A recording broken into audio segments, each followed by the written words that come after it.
Hello, I'm Nullen, and in this series we cover a quick intro to TEAL. In this video, I will give an overview of various TEAL opcodes and a general idea of how they work within the Algorand virtual machine. I will also show you where to find details on all other opcodes in both the Algorand developer portal as well as in the Go Algorand GitHub repository. Before I explain about the opcodes, let me briefly explain how the AVM works. The Algorand virtual machine works by evaluating opcodes one at a time, and will remove data from or add data to something called the stack. The stack can be thought of as a last in, first out array containing either byte arrays or unsigned integers. The Algorand virtual machine can also read and write to scratch space, which is temporary memory per transaction, although it is possible for a transaction within the same group to read the values of a previous transaction's scratch space. This topic will be covered in more detail in a future video. Lastly, the AVM can use global and local state for more persistent storage, and again this topic will be covered in more detail in a future video.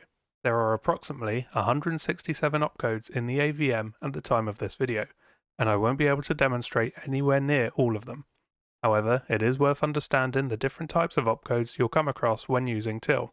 Opcodes come in three different forms, either as standalone opcodes where they are self-contained and don't use any additional parameters. For example, the following opcodes, error, int_c_0, bytec_0, and itxn_submit, don't require any stack or immediate values.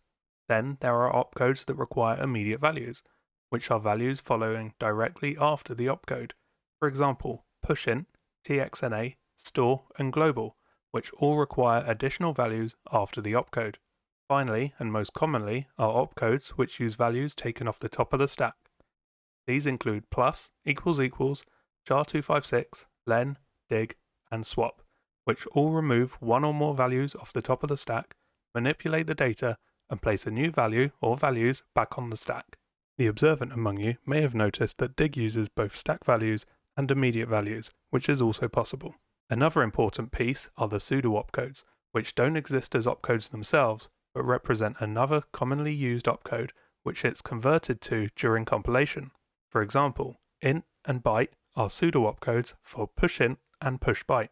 Additionally, you can provide an encoding value such as B64, B32, or 0x, which will again be converted for you during compilation. The best way to understand what opcodes exist is by looking through the opcode documentation on the Algorand developer portal. This is constantly up to date with the latest changes and should definitely be bookmarked and the first place you go when working in TEAL. For the more advanced users, I'd recommend following the Go Algorand GitHub repository and looking through the following files in the data/transactions/logic folder. readme.md gives a thorough explanation about all the details on the AVM. Opcodes.go includes an array titled opspecs, which include a list of all the available opcodes. And finally, eval.go contains the implementation of all the opcodes if you wish to understand how the AVM works with each opcode. Thank you very much for watching, and until next time, have a great day.